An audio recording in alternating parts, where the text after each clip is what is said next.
안녕하십니까. 반갑습니다. 제마입니다. 오늘은 내 사주에 식신이 있을 때 식신을 어떻게 쓸 것인가, 어떻게 활용하면 좋을 건가에 대해서 간단하게 얘기해 볼까 합니다. 보통 우리가 오복이라고 하죠. 오복. 오복 중에는 수, 복, 강령 있습니다. 또 유호독, 고종명 이렇게 있죠. 그 수는 이 장수를 얘기하죠. 장수, 오래 사는 거, 건강하게. 그 다음에 복은 복보다는 부로 보죠. 부기. 그러니까 재물. 재물. 강령을 건강입니다. 그러니까 유호독은 내가 어떻게 인생을 살아갈 것인가, 어떻게 사는 사람이 되는 건가, 고조명은 어떻게 죽을 것인가, 이런 것들. 그게 오복이 있죠. 그 중에 이 장수나 부나 강령, 그게 건강이나 재물 이런 걸 볼 때는 명리 중에서는 뭘 봐야 되냐면 이거를 갖다가 우리는 식신의 기운을 잘 봐야 되는 겁니다. 식신의 기운을. 이런 것들을 모두 포함하는 게 식신이에요. 물론 때로는 재성, 때로는 관성, 인성 이런 걸 다 봐야 되지만 그걸 전체적으로 선정하는 게 식신이란 말이에요. 사주의 건강이나 수명이나 의식주 그런 범위를 볼 때 잘 먹고 잘 자고 건강한 것은 식신의 위치를 봐야 됩니다. 의식이라는 게 있죠. 의식주 할 때 의식이 풍부한 식록의 별이 식신이에요. 식신이라는 건 뭐예요? 이렇게 있으면 일간이 내가 생하는 거죠. 이게 식신인데 생하면서 오행이 같은 거. 오행이 아니고 음양이 같은 게 식신이죠. 우리가 생을 한다 또는 생조한다 라는 것은 그 기나 에너지를 순환할 수 있게 잘 흘러가게 하는 것이기도 하고요. 또는 그 반대로 기운을 빠져나가는 것을 설기라고도 합니다. 같은 의미 같지만 좀 틀려요. 식신에 생을 하는 거는 내가 에너지를 순환할 수 있게 도와주는 거고, 설기라는 것들은 일간을 기준으로만 보는 게 아니고 한 오행이 과할 때 또는 그 오행의 기운을 빼주는 것을 말합니다. 다시 말해서 기운이 약할 때 기운을 빼는 걸 독이라 하죠. 독이. 그러니까 기운을 뺏긴다, 도둑 맞는다는 의미로 쓰는 게 이 설기한다 이런 의미로 쓰는 거예요. 비슷하긴 하지만. 그러니까 내가 생해 주는 거하고 내가 설기 당하는 거하고 조금 틀린 거예요. 의미가. 식신은 기운을 원활하게 흐르게 하는 성질이고 그런 식신이 있어야지만 이 사주에서 이를 거스르지 않습니다. 뭐든지 규정대로 순리대로 흘러가게 만드는 게 식신이죠. 이를테면은 우리가 뭐 음식을 하는 과정, 아니면 음식을 한다든지 아니면 손맛이 있다든지 조금 더 넓게 봤을 때는 먹는 즐거움을 아는 사람이라든지 이런 것들이 큰 범위 안에서 건강하고 장수하고 연결된다는 거예요. 이게 식신이거든요. 그러니까 식신이 있어야지만 삶의 즐거움을 잘 찾아가는 거고 또 즐겁게 행복하게 살 수가 있습니다. 그러니까 식신이 사주에 용신이거나 잘 갖춰져 있는 사람들을 보면 대부분 내가 좋아하는 일을 하시면서 살아가는 거죠. 또는 내가 좋아하는 일이 뭔지를 확실히 알아요. 그러니까 무턱대고 우리가 내가 좋아하는 게 뭔가, 꿈이 뭔가 이렇게 물어볼 때 이 식신이 없는 사람은 헷갈려 합니다. 내가 진정으로 내가 원하는 게 무엇인지 잘 모르는데 식신이 확고하게 자리 잡으신 분들은 내가 그거를 쫓아갈지언정 그 믿음을 갖고 있는 거예요. 그게 식신의 위치라는 거지. 우리가 자평에서 말하는 이 식신은 길신으로 뽑죠. 사길신. 식신이나 정관이나 뭐 재성이나 인성이나 이렇게 볼 때 그 중에 하나가 식신이 길신으로 보죠. 그럼 그 길신은 이 길신은 어떻게 해야 돼요? 순용해야 된다 이렇게 돼 있죠. 순용한다는 것들은 내가 생을 받거나 생을 해주거나 흐름에 맞게 흘러가는 거. 그러면 식신이 순용하는 거는 식신이 재성을 보는 거예요. 이렇게. 식신 입장에서. 그러면 큰 재물을 얻겠죠. 식신이 생재된다는 거, 식신이 재성을 본다는 것들은 내가 인내하고 노력한 과정이고 시간이에요. 그만큼 재성으로 연결하니까 이때 얻어낼 수 있는 거, 큰 결과물이. 그래서 옛날 책에 보면 이 식신 하나가 사주 원국에 잘 자리를 잡고 있다면은 먹고 사는 것은 아무 문제가 없다고 이렇게 보았습니다.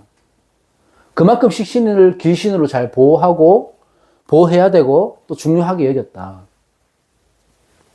이렇게 봤죠. 드러난 재능 또는 감춰진 뭐 잠재력 이런 것들을 함께 갖고 있는 거죠. 그래서 식신이라는 것들을 잘 활용을 하면 내가 그만큼 내 재능을 펼치거나 사람들한테 인정을 받을 수도 있지만 또는 식신을 잘 쓰는 사람들이 보면 대부분 조건 없이 베푸는 거 이런 거 좋아해요. 대가 없이. 잘 퍼주는 거죠. 그러니까 실속을 못 차릴 수는 있는데 우리가 여기서는 장점을 이제 부각시키기 위해서 그런 성향이 강하고 희생정신이 강하다 이렇게 볼 수 있습니다. 이렇게 보면 이거는 외부적인 거고요. 이거는 외부적인 거죠. 이게 사주에서 이렇게 보면 그럼 식신은 외부적으로 뻗어가는 첫 단계예요. 가장 기운이 강하다고요. 그러면 어떤 상황이든지 내가 어떤 위급 상황이 됐든지 어떤 중대한 결정을 내려야 되는지 결정을 내려야 된다든지 그러면 기민한 대처가 필요할 때는 이 식신이 있으신 분들 빨리 판단을 합니다. 그 역할이 빠른 게 식신이죠. 눈치가 빠른 거. 그래서 식신이 굉장히 중요한데 그런데 문제는 이게 막 3개, 4개 과할 때가 문제가 되는 거죠. 원국에서. 그러면 이 과할 때는 식신의 역할을 못 합니다. 아무리 길신이라 하더라도. 식신이 3개, 4개 중첩이 되면 그냥 상관과 똑같은 거예요. 그럼 과할 때는 이 식신 생재가 되는 게 아니고 식신 재살이 되는 거죠. 식신이 정관을 피상하는 거죠. 공격하죠. 그렇게 돼버리면 어떤 결정을 해야 될 때, 어떤 내 생활의 안정권에 접어들어야 될 때 문제가 생긴다는 겁니다. 그러면 그때는 실수가 좀 잦아지는 거고 식신이 과하다 보니까 통제력을 잃는 거죠. 왜? 관을 쳐버리니까. 그러니까 원국에 식신이 많다는 건 좋게 보지는 않죠. 삶이 고달플 수 있다. 또 여명 같은 경우는 배우자 문제에서 좀 부부 간의 관계가 좀 안 좋을 수 있다. 뭐 이렇게 해석하기도 합니다. 그래서 요게 재성을 잘 본다는 것들은 식신생재가 잘 된다고 보는 거고 식신생재가 잘 된다는 것들은 내가 어떤 생산, 활동 이런 것들로 해서 재물을 창출하는 통로 역할을 꼭 필요한 겁니다. 식신이 없으면 바로 재성을 갖기 때문에 돈을 쫓아가는 거고 식신이 있으면 내가 과정을 밟아가기 때문에 내가 큰 부를 성취할 수 있는 거죠. 또 좋은 길신으로 나누는 이유가 뭐냐면 내 흉신인 평관을 잡아주기 때문이죠. 칠사를 나는 무지막지하게 공격하는 거 아닙니까? 그 흉신을 무지막지한 흉신을 잡아주는 유일한 것이 식신이에요. 평관의 칠사를 제어해 준단 말이에요. 식신 제살 이게 되는 거죠. 그러니까 식신 제살을 만약에 우리가 알아듣기 쉽게 비유를 하자면은 이 칠살이라는 거를 호랑이 그러니까 예를 들어서 야생의 범이 막 날뛰는 걸로 비유를 하는 거예요. 그러면 식신 제살이 돼버리면 내가 이 날뛰는 야생의 호랑이 등에 타고 군림하는 것과 같은 거예요. 그래서 이 칠살이라는 큰 권력과 명예를 내가 오히려 취할 수 있는 겁니다. 식신제살이 된다는 것, 내 의식, 뭐 배품 이런 걸 잘 하는 것이고 또 식신은 내 아랫사람이 되는 거예요. 아랫사람이 잘 챙기고 아랫사람들한테 관용이 있고 또 내 주위에 세력이 생기고 나를 따르는 사람이 그런 언행과 마음과 내 힘으로 해서 칠사를 다스릴 수 있으니까 내 주위에는 항상 내가 나를 필요로 하는 사람들이 많은 거죠. 그게 권력인 거예요. 그 또한 문제는 이거는 이렇게 되고 이렇게 되는 거는 순용이라고 합니다. 식신이 재성을 보는 거 또는 식신이 재살하는 거 이걸 순용이라고 하죠. 아주 좋은 경우를 말하는 겁니다. 근데 이 식신의 칼날이 무뎌지거나 잘못 사용되면 내 밥그릇이 엎어지는 도식이 되는 거죠. 그걸 역용이라고 해요. 내가 공격받는 거, 내 귀신이 무너지는 거를. 그럼 식신이 언제 보면 이 편인을 보게 되면 이런 것들이 다 무너지는 거예요. 편인 도식이 되잖아요. 그렇게 되면. 도식이라는 건 내 밥그릇이 엎어진다는 거예요. 엎어질 도자를 쓰니까. 도둑 맞는다. 그래서 결론적으로 이 식신격일 때 내가 식신격이거나 식신을 써야 되는 사주는 조건이 있죠. 일단은 신왕해야 됩니다. 내가 신약하면 식신에 의해서 말 그대로 아까 말씀드린 대로 설기가 되는 거고, 내가 신왕해서 그 이걸 쓸 줄 알아야 돼요. 내가 신왕하고 그 다음에 재성을 보든지 칠사를 봐야지 순용이 되는 거기 때문에 사주가 우리가 성격이 된다 이렇게 얘기하는 거죠. 그 관계성을 잘 따져봐야 돼요. 근데 식신격인데 신왕한데 편인이 딱 떠버리면 그건 파격이 되는 거죠. 그러니까 파격이 되는, 성격이 되는 경우는 잘 없지만 그래도 우리가 이런 구성을 봐서 식신이라는 것들을 기준을 두고요. 식신을 어떻게 활용하면 좋을 것인가를 봐야 되죠. 식신격인데 내가 신약하다. 그러면 내가 뿌리를 들어올 때, 그럴 때는 식신을 잘 쓸 수 있죠. 또 반대로 내가 관살이 너무 혼잡해요. 그래서 신약하다.